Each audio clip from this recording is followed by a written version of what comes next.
Christine McKay, back again with another episode of Why Not Ask.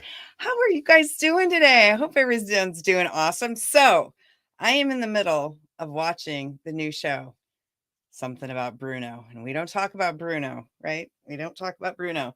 And some of you don't like to talk about negotiation either. But I do love to talk about negotiation. Obviously, for everybody who's ever tuned in before, one of my favorite subjects. But you know what? There's a lot of confusing lingo out there. And not only does my little hoodie here kind of pseudo make me look like Bruno for a moment just with the hood, that's the only way I look like Bruno. Um, but also, it's a little boxer-esque. And sometimes some of the negotiation lingo, negotiation speak, sounds like kind of fighting words. Batna, ZOPA, go to the balcony. I got to anchor you, got a mirror, all those things. Anchoring, mirroring, BATNA, best alternative to negotiated agreement, ZOPA, zone of possible agreement, right? These are terms that we hear sometimes getting tossed around, and they're intimidating. And one of the things that I've learned, having been a negotiator for a long time, almost 30 years, but speaking to a lot of different audiences about negotiation, is that negotiation is often very intimidating topic for many people, even people who are seasoned executives, seasoned sales professionals and procurement people, people who do mergers and acquisitions. I know a lot of people out there who may not admit it in their day-to-day work, but who do find negotiation intimidating.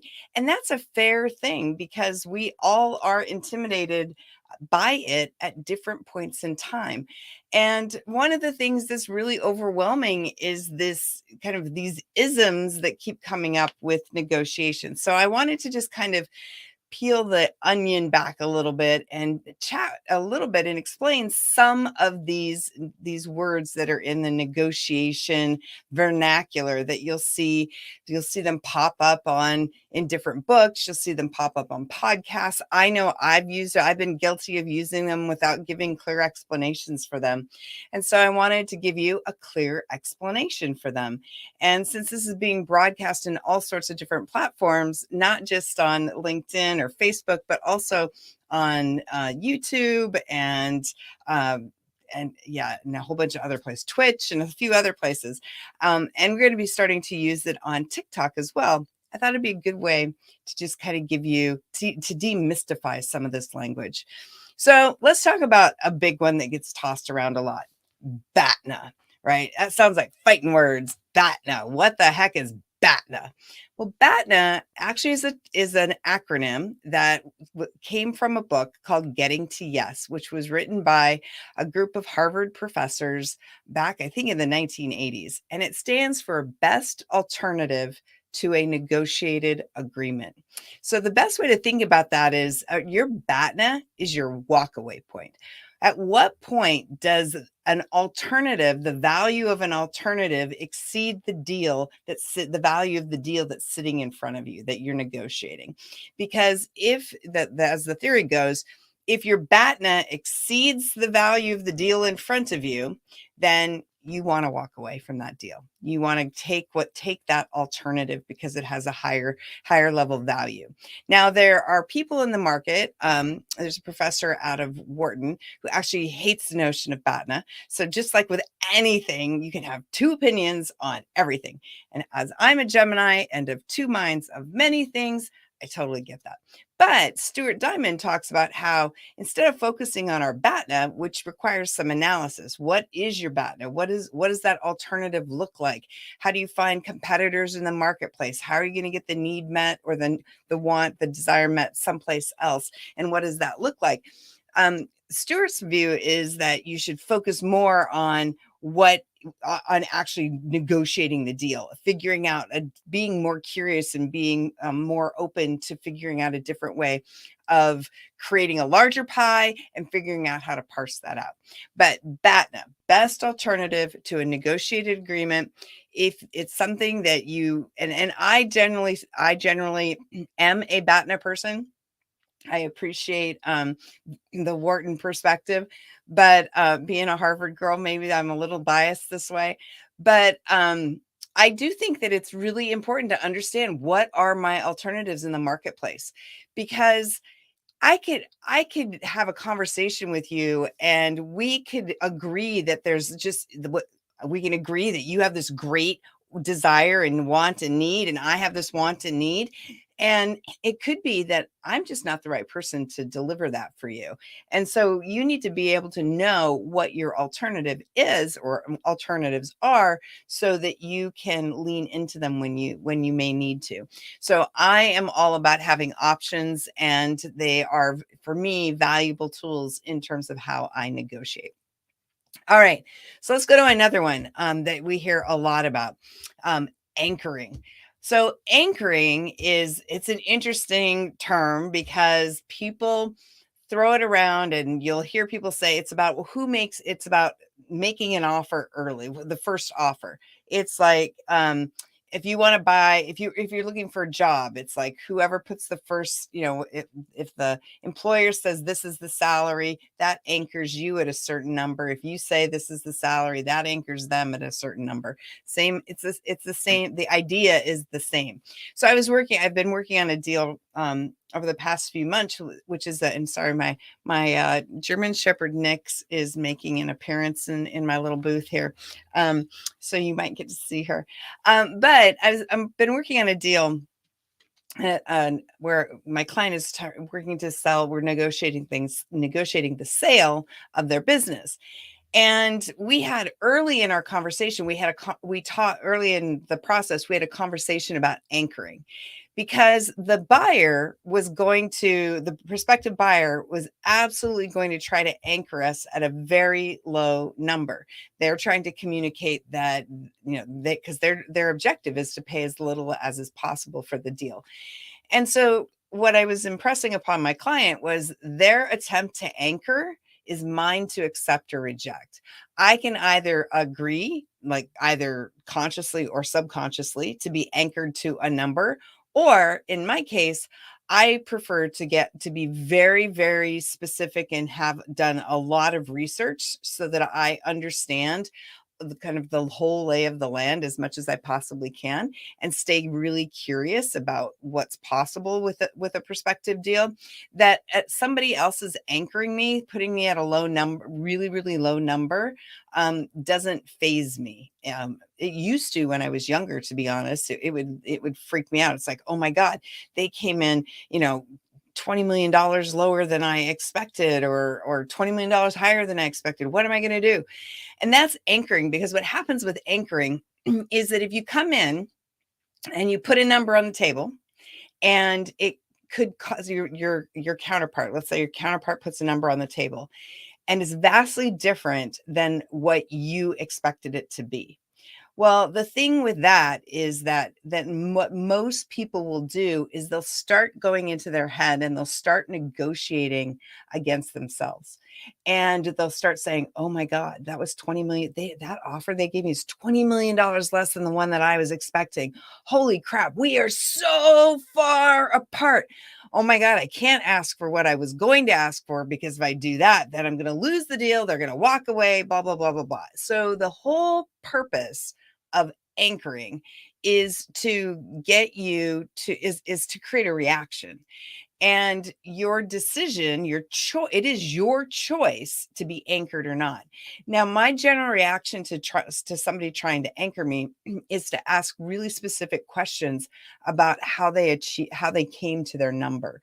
Because what I find is that, uh, especially when it comes to talking about numbers in particular, that numbers, like price in particular, is an output of a negotiation. It shouldn't be treated as an input. And what I mean by that is that generally when somebody comes up with a price, whether it's to buy a company, buy a product, sell a product, whatever the price is associated with, there are a lot of assumptions that go into that number. Somebody didn't just pull the number out of the air. They may have used benchmarks, they may have used hard data. There are all sorts of things that kind of can contribute to coming up with a number. So when it comes to anchoring, you can, if you are not the first one to lead with a number, and to be honest, I generally don't like to be the one to lead with a number.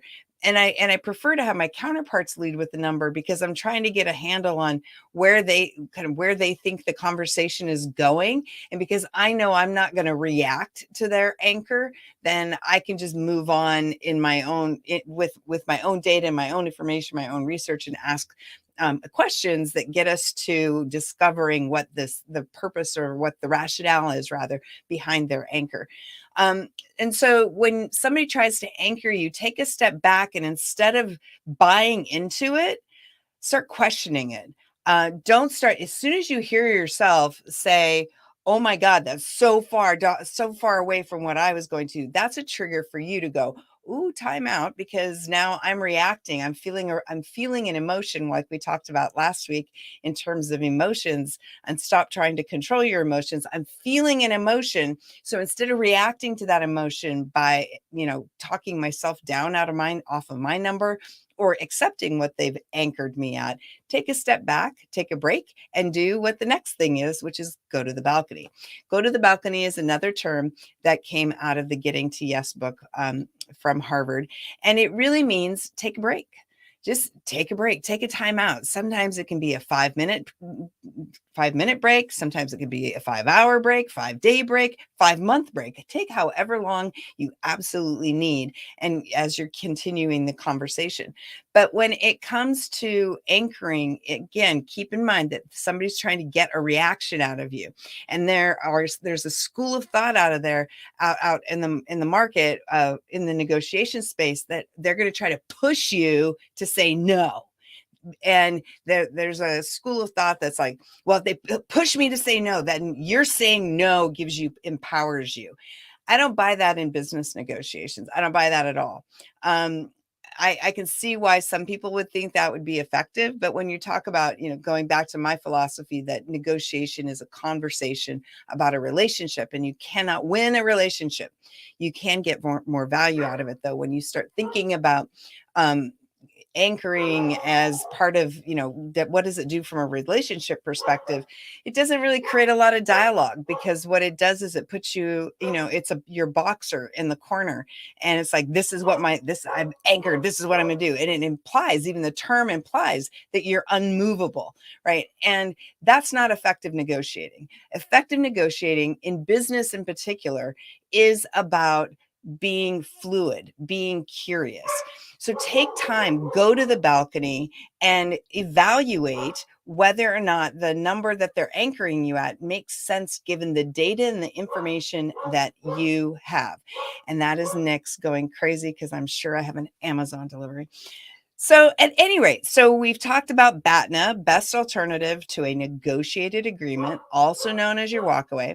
We've talked about anchoring, and how that can be used as a way of getting a reaction out of you. It drives emotion, and that first offer creates emotion. So make a conscious decision about how you're going to do that.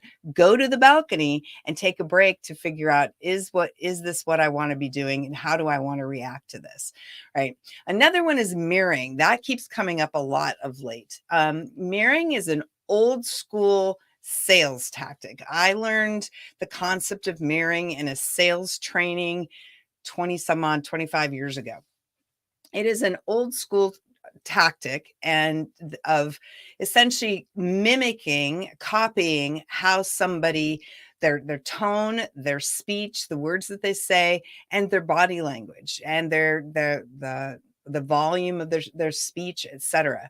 So it's kind of like, if somebody were yelling really loudly, then you would yell really loudly. If somebody's like using their hands expansively, you'd use your hands expansively. If somebody's sitting away from the table with their leg crossed, you'd sit away from the table with your leg crossed. I'm going to repeat the last 3 words of the last sentence that somebody said. Now, the original thinking behind this sales tactic was that that mirroring was effective in creating a bond between you and your counterpart, that it somehow bonded you. The thing is that I have used mirroring, And I have used it successfully to create to diffuse a situation. So if tensions are running really high, I might mirror on the words, but not on the body language. And this is where it gets confusing, because you can mirror in a lot of different ways. You can mirror pretty much everything. Let's say you encountered somebody who wore funky socks every time. That was like one of their hallmarks. Maybe one day you decide to mirror him, aka copy him or her, and you wear funky socks. Well, what does that do for the negotiation? I mean, it gives you a conversation about funky socks. Does that help build your relationship? Maybe, maybe not. But I don't know that it adds a tremendous amount of value. I think that there is value, and I don't like using the term mirroring because it's very it's very tricksy. It implies that a gaming thing, and it's one of the challenges with all of these words is that it feels like you're going into battle. And if you treat your business negotiations like you're going into battle, you're going to have problems. You're going to encounter a lot of animosity. I have seen businesses treat most of their relationships as battles, and usually the way that ends for that company is them going out of business because they have high turnover employees, high turnover of customers, and high turnover of suppliers. So their cost of doing business is significantly higher. And so you can use mirroring in certain situations, but be very careful with it, because it is so easy for it to cross the line and become mocking, intimidating, threatening in some cases. It can be demeaning. And it's one of those things. I have this kind of axiom that I use when I'm negotiating and doing different things. And I feel this way about sometimes, some people talk about telling jokes, and you've got to be careful with that too. And the axiom is, does it have a greater is there a greater likelihood that this behavior is going to benefit me, or is there a probability that's going to hurt me or the situation in the relationship? And if the probability is higher that it could backfire on me, then I'm going to avoid it. And so I'm very, very careful about doing mirroring. Now, what I will do is I will ask permission. And some people might call this mirroring, but in my view, it's not. It's in my view, it's really asking permission. So if I want to be clear about something, instead of just mimicking back what somebody says, like the last few words of what somebody says, I'll ask permission to clarify what I thought somebody heard, as a way of creating understanding, as demonstrating that I'm working to understand. I'm not working to copy them. And because that copying and the mirroring, which is really just mimicking and copying, can become disingenuous really fast. And so unless you are an expert in it and have practiced it extensively, I would be very careful in deploying it. The last one I want to talk about is ZOPA, and that is not Zoltar. And I only say Zoltar because my husband and I were just talking about Zoltar. We used to live in a place on Hollywood Boulevard, and it had Zoltar, the magician that you drop the coin on. I am Zoltar. Anyway, that's where that came out from. ZOPA. What the hell is ZOPA? We've got Batna. We've got going to the balcony. We've got anchoring. We have mirroring, and we have ZOPA. ZOPA is the zone of possible agreement.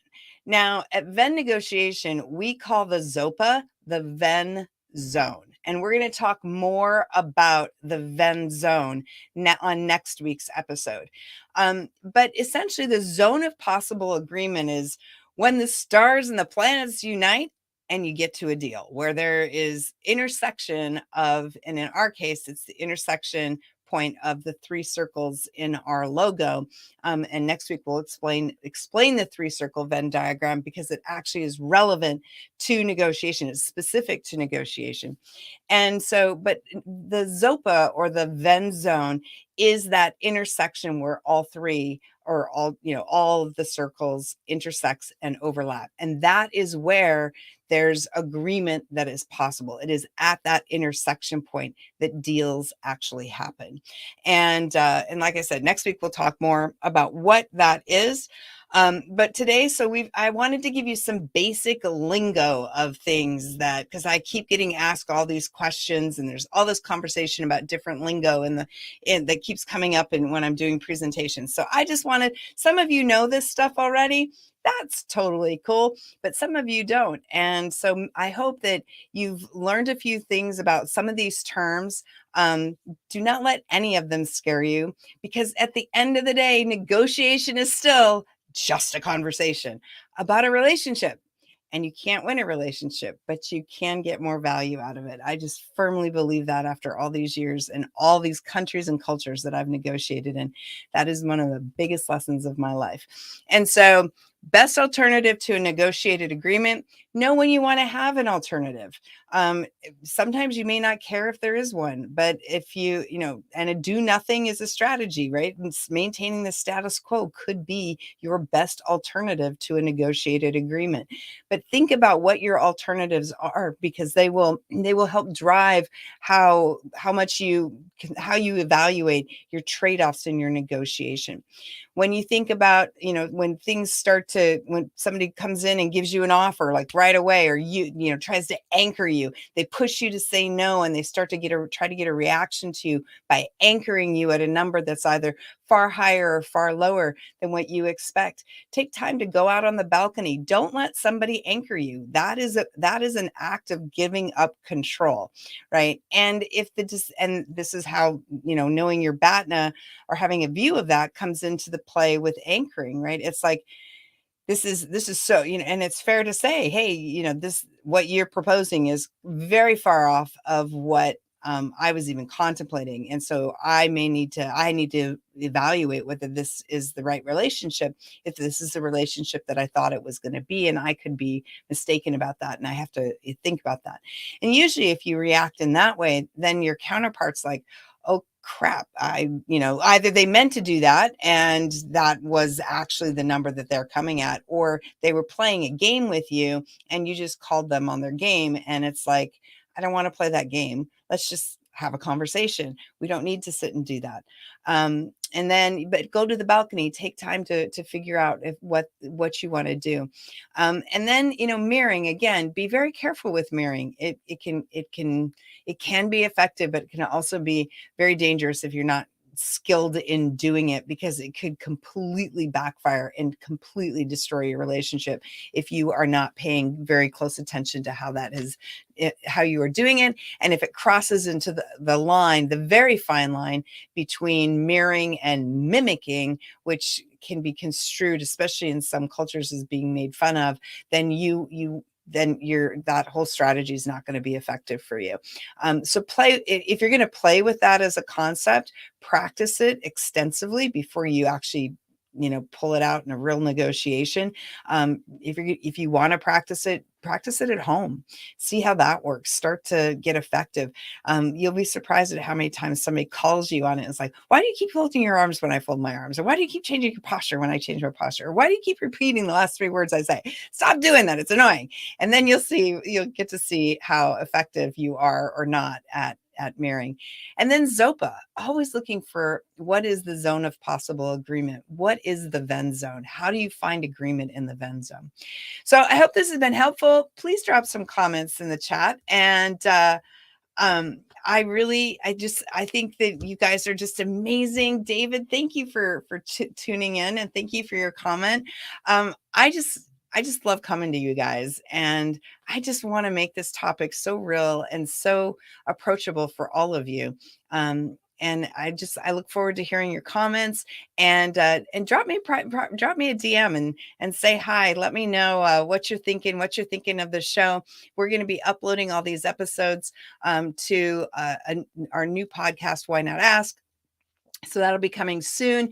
I just finished recording the audiobook of Why Not Ask. So we're going to be dropping that probably the beginning of April. Oh, and I almost forgot. I'm going to be in London starting this week, and I will be there all next week. So if you are in my network and just know that I would love to see you in London. I will be speaking at the White Label Expo, and I will be staying in that area at the near the Excel Expo Center, and I would love to connect up with you. So drop me a line. Let's schedule some time so we can connect, because I would really love to see you, and I'd love to hear what you guys are thinking about negotiation. Thanks so much. I hope to talk to you guys soon, and I will see you next week on another episode of Why Not Ask. Have a great day, guys. Cheers.